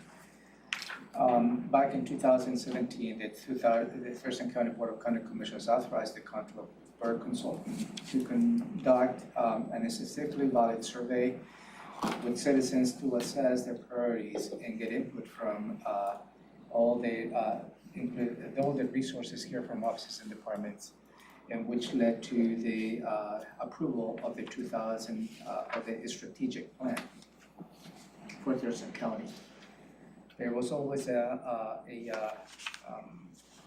process that was going to be a 2-year plan that would be 2019-2020, with the understanding that at some point we needed to update the strategic plan just to make sure how effective we have been in delivering and achieving those strategies that were outlined on that particular plan. That was supposed to be happening in 2020, and all of us know what ensued after in 2020. So here we are. The recommendation, this is included in the budget, by the way, this year, is for you to consider waiving the requirements, bidding requirements, and for us to start working with Berg Consulting to update the Thurston County strategic plan. This is not a renew of the strategic plan, it's an update. It will be an opportunity to assess where we were on delivering those strategic objectives, and engaging all the stakeholders, both external and internal, to develop a new series of strategies, or perhaps keep some of those that we have been effective in the update of the strategic plan. Any questions? Questions, Commissioner Edwards? I guess the only question I have is, are we aware of deficiencies that are in need of correction within the strategic plan? Well, that's a good question, and that will be part of the process to determine how effective we have been, and perhaps any elements. No glaring, this one's really I'm off aware, base but I here. think this is, at least from my point of view, it's time to update it. And the funding mechanism that would pay for this review or audit or whatever you want to call it. The general fund. How much? Well, we don't have that. No, I was gonna go there too, so. How We don't much know, would do we? Expect that, we do have money and set aside this year for that. Right, I don't remember what it cost. I could certainly look and see what the original cost was, but that included a statistically valid citizen survey, which we're not proposing at this time. Yeah, I guess I'm gonna be more interested as we get a little farther down the line. Anytime we can ask for solicit, and if the price is out of whack, then we can have that discussion, I guess, is where I'm headed with this. Maybe. I don't need the dollar and all myself right now, but I am gonna For need. next week, we'll give you a sense of the financial impact for that work. I hate to tip your hand too much, almost, whether you're gonna be right up to the dollar amount, kind of a thing. I'm always worried about that, but. No, absolutely. No, we'll bring you a sense of But it's always So I worth have, hearing. in the budget, there's 50,000. Okay, I'm just looking for some glaring thing. It's, Me too. yeah, okay. I just don't see it yet. That's what I'm worried about. Okay, thank you. Commissioner Menzer? Given the financial picture that Robin has laid out for us as we go into the budget, the idea that I'm gonna wanna spend $50,000 from the general fund on this, I mean, I've been a commissioner for 4 years now. Not one single time have I made a decision because somebody said, oh, this aligns with strategic plan item number 6. I mean, I don't understand the value, frankly, and we've spent money and time into putting it together. If there's not a problem, that's not what I want to spend county resources to, where we have a long list of priorities that we're not going to be able to meet. This is not a priority to me.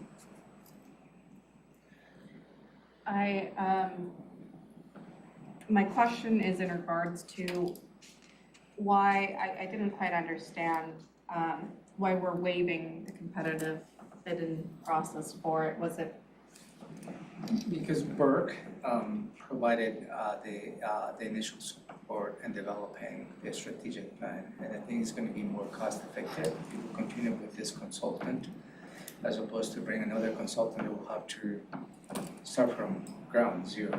That's really the genesis behind it. And does the county, the auditor, we've got an auditor that reviews these. Well, professional services, you have the ability to. Oh, we do? waive, yeah. Okay, well, I'm kind of like, I'm pretty close there with Commissioner Menzer on this issue, so I guess it never hurts to ask, but I'm gonna be pretty skeptical about a dollar amount expenditure for something that I'm wondering, if you said to me right now, oh, don't you remember 2 months ago, and oh, boy, we really goofed it up on that one, we need to fix it, I don't know where any of that's coming from. And I'll go along with Commissioner Menzer. I've never made that decision based on it aligns with whatever. Perhaps. Okay. That I'm aware of. The departments, when they bring an item to you, they outline how all those items I know. are to a strategic objective. Yeah, and They provide that on every item. Because they've been told to do that. What? Because they've been told to do that, right? Well, because they have to be looking as to how because that's part of the strategic plan to be aligned to, those objectives we agree. so I'm on the same kind of playing field that Commissioner Menzer and Commissioner Edwards are at. I'm really nervous about the budget. I know that we have it set aside, but still, I feel like we're so tight right now, and if there's not something, I understand how important strategic plans are to run, a smooth organization. But if there aren't any glaring holes right now where we're like, we really need to fix this, then I would propose for this to be kind of either moved to next year or a year from that. I just with the numbers that have been shown in the budget right now, I'm also kind of just So you're questioning if any portion of the strategic plan is played out. And while I can't speak directly to the other initiatives, I can speak to strengthen sound financial management practices. And here are some of the things from the plan that we have since delivered on. Setting standards for regular monitoring and evaluation of all funds. We designed the financial plans that you regularly review and rely on. That was a result of this financial plan.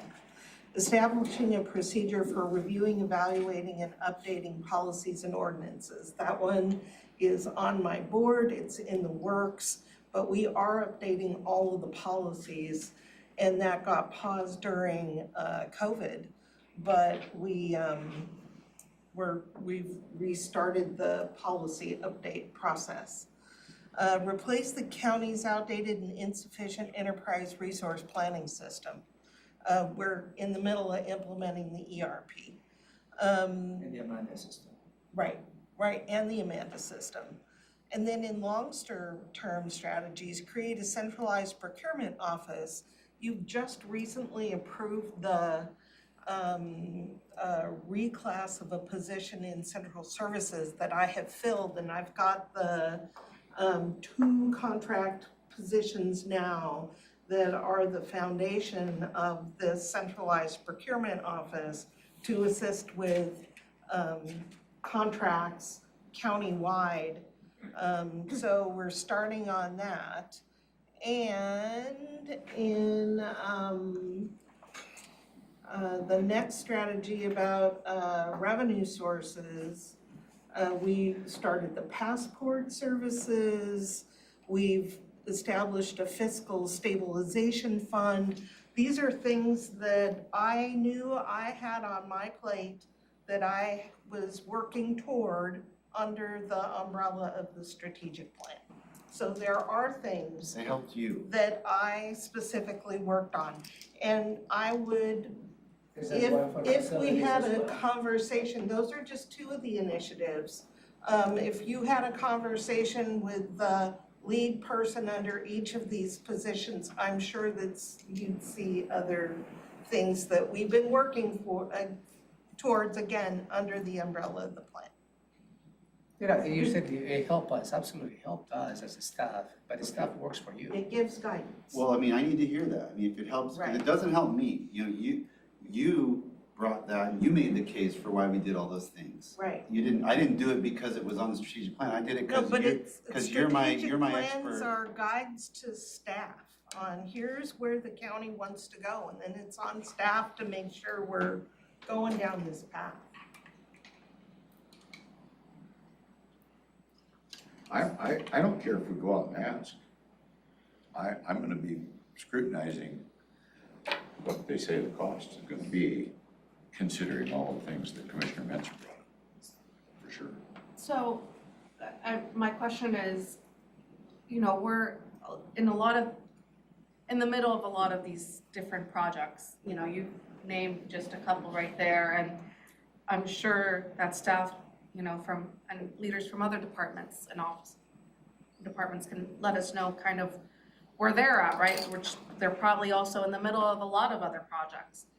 So with this updating, wouldn't it be better if it were done maybe at the end of next year when a lot of these are being, you know, have been completed? Or The reason for now is you want to have a plan that people can align their budget to. And we're coming into a biennial budget build next year. You want that strategic plan, especially when we're gonna go out for an increase in citizen involvement in the budget. If we're going to tell citizens, hey, you know, how do we tell them what's important for the county? It's in a strategic plan. That's exactly the vehicle to use. I'm not sure that's a good reason, I guess, because we have our budget hearings and when people comment, you know, are we gonna spend all this money for one person to review? I see the clerk has her hand in there. Let's see what's going on. you just need to let someone in? Oh, okay. Jamie, please. All right. Anyway, I'm skeptical. You know,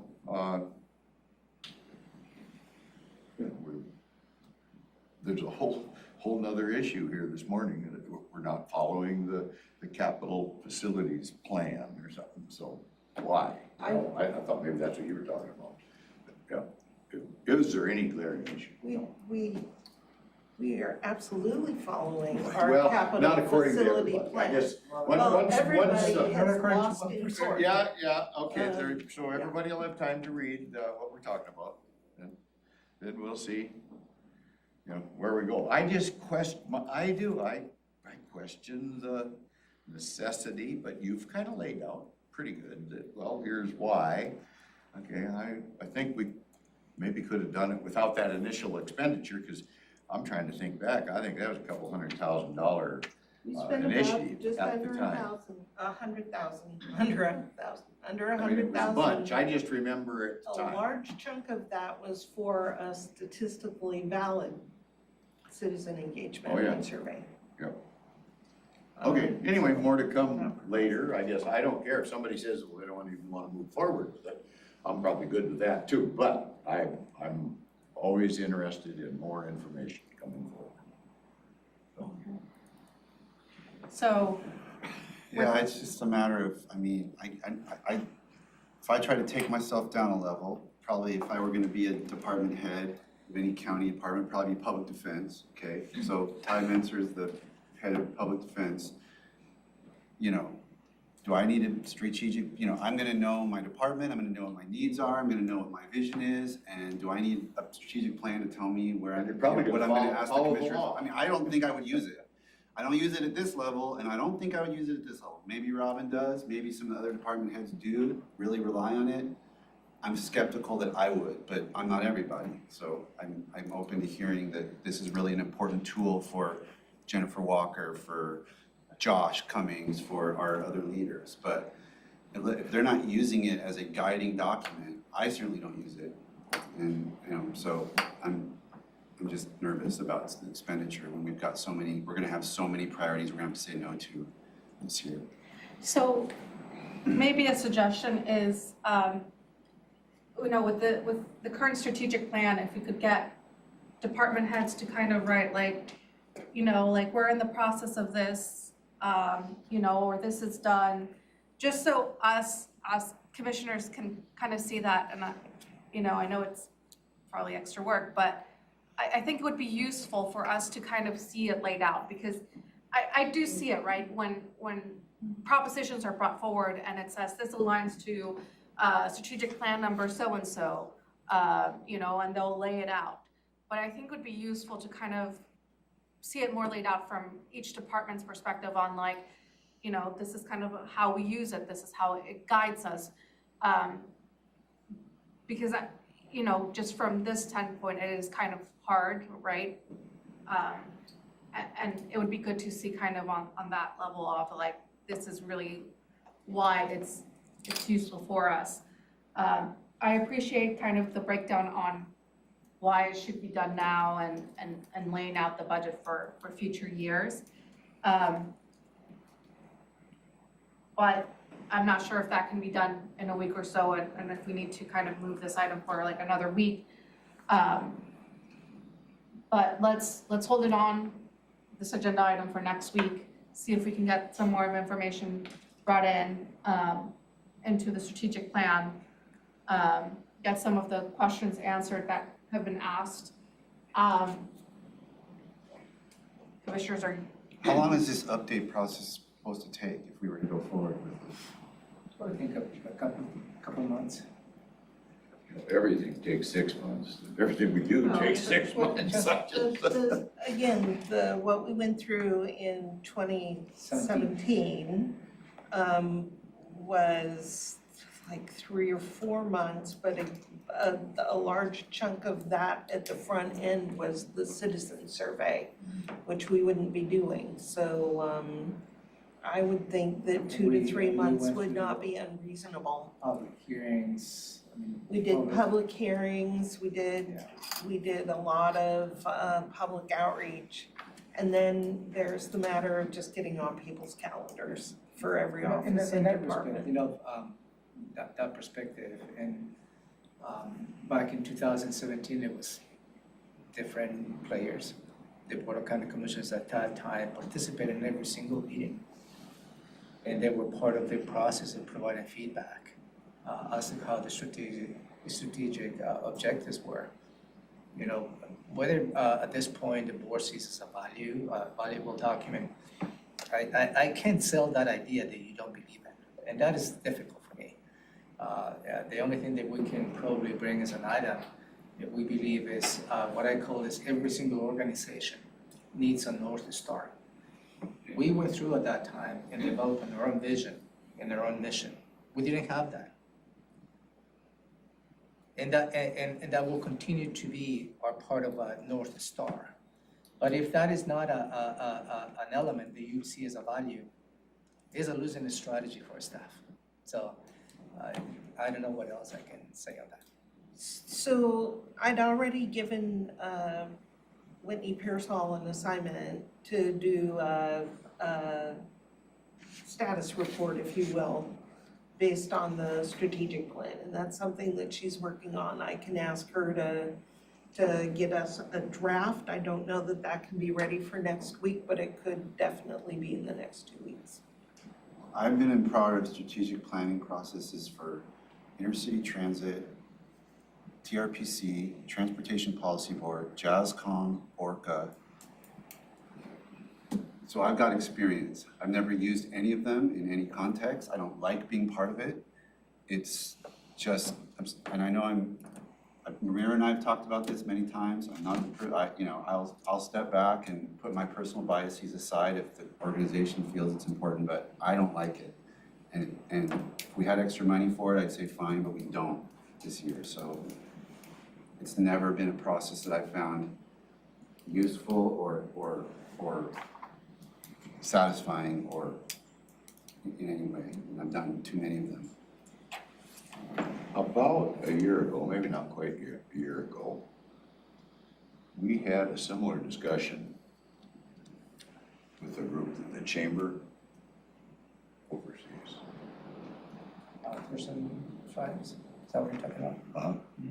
And we gave that a year to see if they came out with something that we could actually see or point at. I don't know, are we pretty close to that? Are we about at that year? When's that year up on Thurston? I just don't recall, but it's a similar conversation, I guess, on putting quite a bit of energy and resources into something that we questioned what was the outcome that we could look at and say, well, there's the success. So I just ask you offhand, are we almost to the end of that year? We gave Well, a the year. end of the year is a calendar year. Is that what it was the calendar year? Okay. Anyway, I see this as. Thurston tribes contribution. I think there was a little bit of a pivot though, when they kind of retooled toward focusing on health equity issues. And so we kind of, I think it was the year before that we were having that conversation. Okay, so anyway, I think it's healthy to discuss this myself, to what's the benefit? And I'm kind of in Commissioner Mentzer's camp on this particular issue, that what's the benefit we're getting? Robin makes a fairly good argument. I'm always willing to hear folks come in and say, well, this is why you're not seeing this. And so that's why I'm saying, well, I'm gonna be looking at, when the dollar amount comes in, I'm gonna be looking at that pretty darn close. So, and if we wanna put the brakes on now, I'm okay with it. Doesn't matter. I'm not in love with it, but I don't hate it. But I'm kind of in this same, I've been through these other groups, the strategic plan. I didn't make any of those decisions based on that. So I'm trying to get ahead of the bureaucracy, to be honest with you, of government in general. And I see this as a big piece of that bureaucracy, but if it had benefit that I could be sold on, I'm there. I'm good. So, yeah, I think we A status report would be helpful. Great. Um, And one last comment. Ramiro said part of this update would be to like figure out if are we meeting objectives. And I'd like to see an example of where we think that would really pay off. Because if it's something specific, like implementing a program, well, we can all look at it and go, we did that. If it's something really vague, like we're gonna protect the environment while enhancing economic development, that's too vague to be measured. So show me an example of something where we need to do some analysis to see if we've met the goal. I would love to do that. That involves the creation of performance measures. And we were gaining momentum on that, and I do apologize because I keep using COVID as an excuse, but COVID got in the way. We were just in the director meetings, we had just done the first report out of a director on a specific set of performance measures that were tied to the strategic plan. And the next step was either public defense or public works, I don't remember which one. And that's when we shut the meetings down. I mean, and so the whole concept of developing performance measures, you know, how are we doing on the climate initiative? That is a huge question that you can't answer without performance measures. But you can have measures to show that you're making progress on it. And that's what this strategic plan was lacking, that I would be looking to the consultant to help us develop the set of measures and launch that reporting tool. We've got the software, but we don't have the measures and people using it. And we were just getting that going. So we need to return to that, and we could use some help. Robin, you gave two examples. One of them was the rainy day fund. Yeah. And the other one was, Passport services, that was on this list. and so one of them, we ended up with something, and one of them we didn't, kind of, is the way I look at that. On the passport thing, you know, I guess we ended up Had to maybe take giving a service, but pause. it hasn't fulfilled its No, original because we had to intent. shut it down due to Well, COVID. and maybe But that's once- another code, You okay? know, pre-COVID, we can show you that it was generating revenue in excess of what we had Okay, anticipated. good. And once we open up the process again, we hope that it gets back to that level. So I actually met with the auditor and I was asking her about that, and one of the things that didn't come up in our discussion is she's like, we never hired that person that we authorized because we delayed the move to the atrium. She was anticipating we were gonna move to the atrium, she'd have space for that person. So actually that extra FTE that we thought was gonna generate the revenue never got staffed. Right. That plus COVID stuff, but she's also pointing out She that. did just fill that position, so she has filled it at this point. But it hasn't had yielded not any of the been revenue. filled. True, and you still have to make an appointment.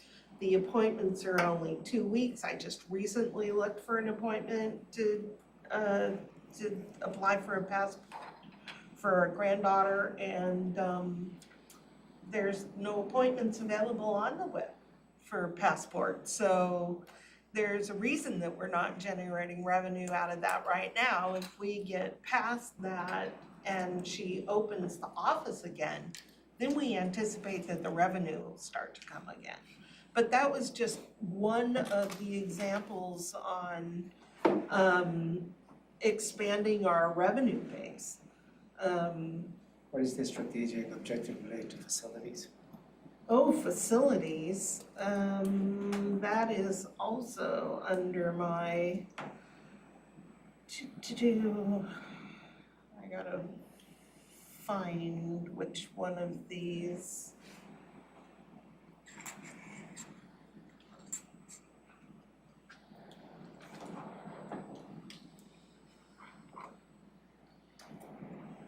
Okay, so invest in infrastructure to meet current and future needs, focus on mobility, That's bigger regional infrastructure, that's not.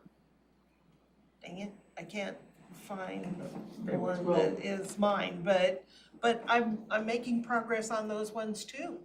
And I talked to my staff in, staff meetings when I meet with the facilities staff about here are the plan, here's the plan, this is where we're moving to.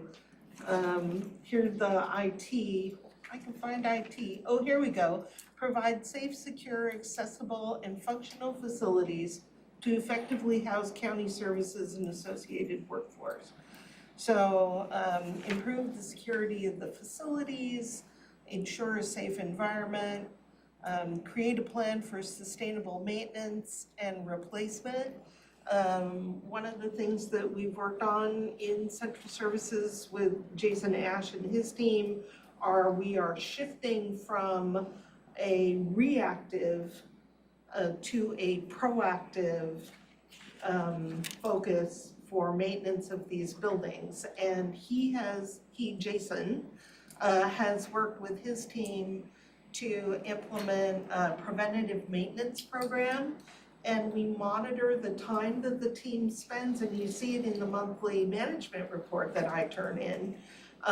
How many of the service calls were in response to a problem and how many things we had done in a proactive manner to reduce the amount of money that we spend on fixing things in these buildings and keep them repaired to start with. So that's part of that piece of the strategic plan. So let's continue this conversation on to next week, because, Well, I think you want a report. yes. Yeah. I don't know if you're ready for next week. I don't know if it can be ready for next week, but I can see How about if we can have it just in move, 2 weeks. this item for We'll 2 move weeks? it for 2 weeks. Yeah, I don't Yeah, know. we'll move it out. I don't think there's any pressing thing that we have to do it right now, Yeah. so. You know, I might just mention on all those things that you commented on, is I'm hoping that we change the oil on a regular basis on our vehicles without having a strategic plan. So I'm just gonna say, I think there's certain common sense things that can fit in here. I can probably respond to that, relate to the strategic plan, but Yeah, let's okay. just move on. Yeah, so it's 11:14. Can we take a Speed it pause up. really quick? I have a hard stop at noon. So do I I. believe you have a hard stop at noon. So we have 3 more pages on the agenda right now. So my recommendation, Madam Chair, is to the trail connectivity program briefing follow-up to be next week. Okay, so that's going to be continued to next week, so, We can probably bring the JASCOM letter for next week as well. okay. And then we do need those executive sessions. Just one I'm seeing. Is the abatement as well as epilepsy is 2. 2 under the same. 2 under the same one? Okay. So, and how long will those executive sessions take? Those will take combined 30 minutes. 30 minutes? Yeah. Okay, so it's 11:15, we have 15 minutes to get through this agenda. We'll also, the PIO check-in, is there anything? And then the advisory boards and commissions, there's some applications that have come in, if commissioners will review them, and then Jamie can give us a report out next week. And then proclamations and awards, we kind of already reviewed the 2. So let's go ahead and get through these next couple of items. So starting with emergency services, item 6A, intergovernmental EMS contracts for paramedical services. Yeah, thank you, Madam Chair. For your consideration is to authorize the interim director of emergency services to approve the contracts having negotiated with for paramedic services with the cities of Olympia, Tumwater, and Thurston County. And this is the next step. The county and Medical does not pay everything related to this contracts, but it's a combination that we need to pay for it. This is similar to any of the labor contracts that you approve. The EMS Council has reviewed this and I believe has provided recommendations for the board, recommend approval of this contract, which is for the advanced life support, the ALS contracts. Could I make a comment to expedite this Yeah, possibly? go ahead. I will say that and we're gonna be looking at Ben, see if he nods, but I was at the meetings and I did abstain from voting because I knew it was gonna come in front of this body. And on both of these issues, it was a unanimous vote by the group. Is that right, Ben? That is correct, yes. So just so you know that for history perspective, how much discussion you want. Okay, thank you. Questions? No questions. Okay, so that's item 6A and 6B. No, 6B is related to a contract related to the program medical director. It is a contract that we have had. We need to have the services of the medical director as part of the Medic 1 response. And this is an extension of the contract and also an increase in services because the demand for this particular doctor has increased. So this particular proposal for your consideration is to extend the contract for a 12-month period and an increase on the amount of the contract to $224,572, which is an increase of just about $94,792. And again, this is a contract with a medical director that we need to have as part of the process. The whole EMS system, same comments. Questions? So is, with how this works, it's a contract that we have with the medical director, and then this is just an extension, and so do we go out for an RFP for that? How does that work? Is it interviews? So we are actually going for an amendment on a current contract. Okay. And so we currently contract for services with OES, which is the physician work group for Providence St. Pete's. Okay. We're amending that contract for the expansion. And we went through a request for proposals, I believe, before this contract was issued, correct? I cannot, Way back. Years ago, yeah, 7 years ago. Okay, thank you. I'm sorry, but I don't want to belabor this. This is consistent with strategic plan edition number 5. Wait a minute. I couldn't wait, I gotta rethink this. Sorry, I couldn't hold it. Huh? I couldn't hold it. Good resist. County manager, you stole my line. Okay, information technology, item 7A, renewal of JAVS maintenance. Similar to the previous items, that you weigh in on the information technology, the JAVS, which is the Justice AV Solutions, is an outfit that provide the audio and video solutions to the courts and all the courts proceedings. And this is again a maintenance contract for $88,341.59 per year, and the recommendations to go for an additional 5 years. And it's already included on the IT budget. Questions? No questions? Okay. Sounds like, it's like the other ones. It is. Public Works, item 8A, approved County Road Administration Board Rural Arterial Program Grant Application, Tilly Road South and Old Highway 99 Southeast. Yeah, for your recommendation, Commissioners, is to accept the grant from the County Road Administration Board, $2,100,000 for improvements onto the road from Old Highway 99 south. And this is a project that will be improving this particular segment of roadway. The total cost of the project is $2,645,000, and the rest of the funding will come from the county road fund. And again, this is good news to receive $2.5 million from the County Road Administration Board. Must have a good board. Must have a good board member. I will not take bribing, sir. This is just the application, This isn't it? is just the It's not the application. acceptance of the grant, so Chances are. fingers crossed. We got a good So we're shot at agreeing it. to apply. Yes. You definitely have an advocate for sure. Okay. 8B, approved County Road Administration Board Rural Arterial Program Grant Application, 113th Avenue and McCorkle Road Southeast. Similar to the previous item, this is for $1,100,000 to make some improvements along the 113 McCorkle Road Southeast. And again, authorizing the department to submit an application. And certainly, I think the department has been extremely successful in securing grants from the Congress administration for. Okay, questions? Commissioner Edwards? No questions. Commissioner Menzer? No.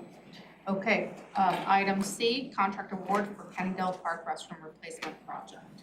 This is a project that we're authorized going through the bidding process. The department on September 1st, 2022 received 3 bids to construct bathrooms on the Cannondale Park. And the low bid was received by NICO, that will be NYCO Construction LLC from Tumwater, Washington, for a low bid of $688,262. The department's recommending the board to award this contract to this particular outfit as a result of the bidding process. And the money is coming from the parking by fees as well as the real estate excise tax to Region 2. Question? No, we've had a lot of discussion. Indeed. Commissioner Menzer, questions? I don't think so, no. Okay, moving on to item D, contract award for the Chehalis Western Trail, 31st Avenue Trailhead Access and Parking Project. Similar to the previous item, commissioners, on September 1st, 2022, the department received 11 bids to construct the trailhead access and parking lot at 41st Avenue Association with the Chehalis Western Trail. The low bid was received by J.H. Kelly LLC from Longview, Washington for $341,832.96. This project will be funded if the board approves awarding this contract with the parking fees and the real estate excise tax. Questions, Commissioner Edwards? No questions. Questions, Commissioner Menzer? Okay. Then we have setting items. We have 2 public hearings set that day. The first one is from Community Planning and Economic Development. It's a public hearing A-8 Habitat Conservation Plan Implementing Ordinance. For your consideration, Commissioners, you will receive public testimony next week related to proposed amendments to Title 17, 24, and 26 of the Thurston County Code related to the implementation of the Thurston County Habitat Conservation Plan. You have been briefed on this particular proposal. In the past, the Planning Commission has weighed in and they provided recommendations to this proposal before you. And again, next week, we will ask the board only to exercise closing the public hearing, and we'll have already scheduled a follow-up briefing for you to discuss any public testimony you might receive next week before consider taking an action. Questions? Go ahead. Oh. No questions. So, Chris, is there another public forum of some kind related to the HCP? Because I've been hearing somebody saying, well, why are we only doing this thing virtual? But this is I know this is just a code, but this is a regular public hearing. So what is this thing I'm hearing about that's only virtual? So there's a Q&A session that's occurring that staff is putting on regarding the this particular ordinance or these amendments. And that'll happen on the 29th, today's 27th. And it is a virtual Q&A session. It's in lieu of a full-on open house. You said the 29th of September or October? September. Okay, so it's a virtual Q&A, more about the HCP overall, not so much the code pieces that we're having a public hearing on. No, it's about the HCP codes.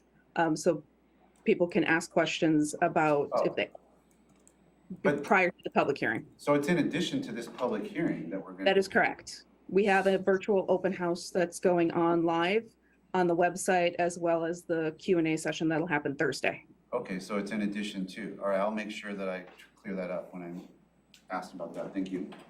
Yep.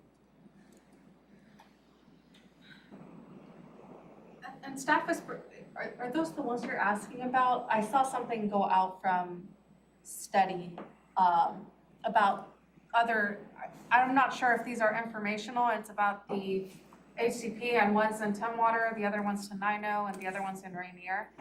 Yeah, those are informational meetings that are actually about, they're specific to conservation projects or Okay. looking for conservation with the HCP. It's actually in conjunction with WSU, Stephen Bramwell, about different options for them. The HCP is just one of those options that we'll talk about. Okay, thank you for that.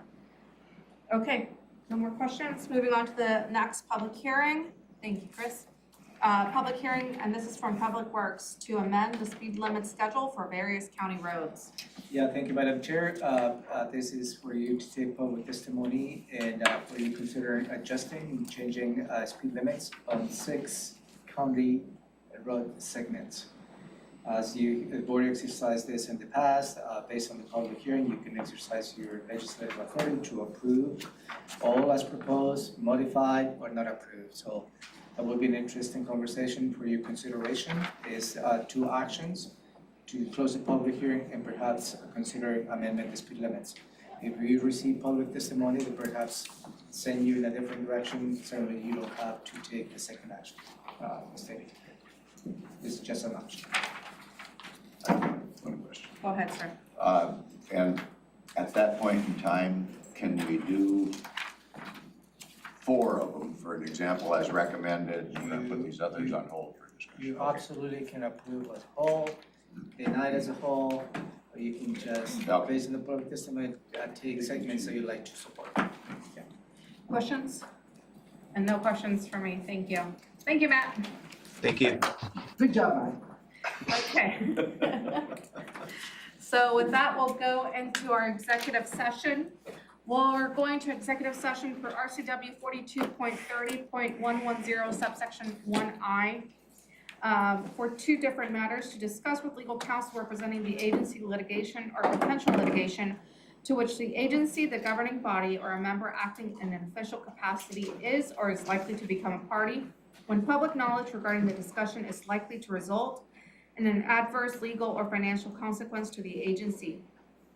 Abatement of a nuisance property is the first one, and Gillespie Manning case. Commissioner's action may follow.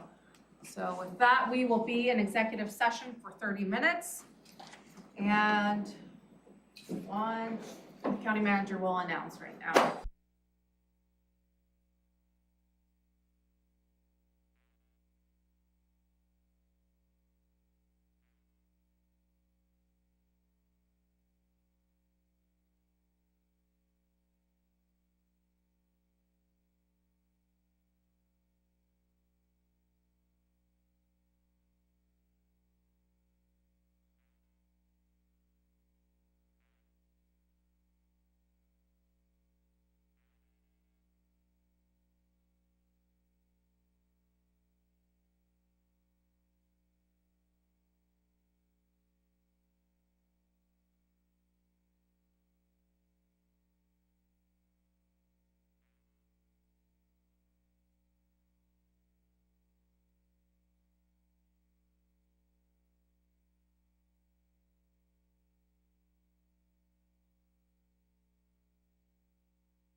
Okay, and we are back. It is 11:55 a.m. and we are done with our 2 executive sessions.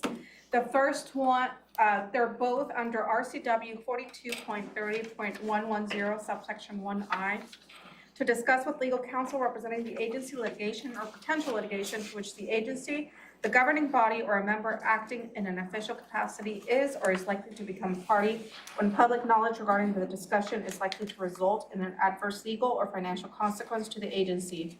No commissioner's action follows on the abatement of a nuisance property, and no commissioner's actions follows on the Gillespie Manning case. Thank you. We are adjourned. Thank you.